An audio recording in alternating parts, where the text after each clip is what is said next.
কঠোর অভিবাসন নীতির কারণে আগে থেকেই আলোচনায় সাবেক মার্কিন প্রেসিডেন্ট ডোনাল্ড ট্রাম্প। অভিবাসীদের ঢল ঠেকাতে মেক্সিকো সীমান্তে দেয়াল নির্মাণ নিয়েও কম সমালোচনা হয়নি। আসন্ন মার্কিন প্রেসিডেন্ট নির্বাচনে রিপাবলিকান এই প্রার্থীর ইশতেহারের প্রথম দিকেই রয়েছে অভিবাসন নীতি।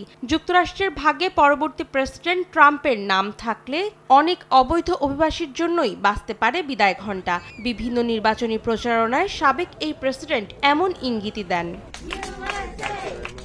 শুক্রবার লস অ্যাঞ্জেলেসে অনুষ্ঠিত এক সংবাদ সম্মেলনে ট্রাম্প আবারও তার এই সিদ্ধান্তের কথা স্মরণ করিয়ে দিয়েছেন। প্রেসিডেন্ট নির্বাচিত হলে ওহাইও অঙ্গরাজ্যের স্প্রিংফিল্ড শহরের হাইতির সব অভিবাসীকে তাড়িয়ে দেওয়ার অঙ্গীকার করেন ট্রাম্প। অঞ্চলটিতে বসবাসরত হাইতির 15,000 অভিবাসীর বেশিরভাগই বৈধভাবে অবস্থান করছেন। তবে ঢালাওভাবে সব অভিবাসীকে বিতাড়িত করার ঘোষণায় আতঙ্কিত তারা। অভিবাসীদের প্রতি ট্রাম্পের বিদ্বেষমূলক আচরণে উদ্বেগ প্রকাশ করেছেন মার্কিন প্রেসিডেন্ট জো বাইডেন। তিনি বলেন, যা হচ্ছে তা মারাত্মক ভুল। ট্রাম্প যা করছেন তা থামানো প্রয়োজন বলেও মনে করেন তিনি। এছাড়া শুক্রবার হোয়াইট হাউসের মুখপাত্র ট্রাম্পের কড়া সমালোচনা করে বলেন, তার এই মন্তব্য অভিবাসীদের নিরাপত্তা ঝুঁকির মুখে ফেলবে। দেয়ালে দাগ নিয়ে নো টেনশন, থাকলে rainbow অ্যাক্রোপ্লাস্ট immersion. Rainbow Paints, the color of joy. There is absolutely no place in this country, certainly in our political discourse, for this type of vitriolic, smearing, hateful language. Political leaders should not be attacking vulnerable communities. That's not who we should be.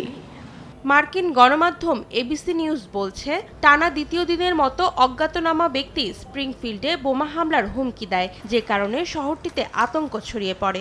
শুক্রবার বন্ধ ঘোষণা করা হয় 3টি school. এর আগে গেল মঙ্গলবার কমলা হ্যারিসের সঙ্গে প্রথম প্রেসিডেন্সিয়াল বিতর্কে হাইতির অভিবাসীরা স্থানীয়দের পোষা প্রাণী ধরে নিয়ে খেয়ে ফেলছে বলে অভিযোগ করেন ট্রাম্প। এমন মন্তব্যে মার্কিনরা উপহাস করলেও নিজেদের নিরাপত্তা নিয়ে শঙ্কায় পড়েছেন অনেক অভিবাসী। সাবেক এই প্রেসিডেন্টের এমন মন্তব্যের জবাবে বিতর্কে কমলা বলেন, ট্রাম্পের রাজনৈতিক ক্যারিয়ারের একটা ভিত্তি হচ্ছে অভিবাসীদের নিয়ে ভুলভাল তথ্য ছড়িয়ে জনপ্রিয়তা বাড়ানো। এর আগে সামাজিক যোগাযোগ মাধ্যমে ট্রাম্পের রানিং মেট ওহাইওর সিনেটর জেডি ভ্যান্স স্প্রিংফিল্ডের অভিবাসীদের নিয়ে প্রায় একই ধরনের অভিযোগ করেন। তবে কারো পোষা প্রাণী খেয়ে ফেলার প্রমাণ পাওয়া যায়নি বলে জানিয়েছে শহর কর্তৃপক্ষ। অন্তরা সেন, সময় সংবাদ।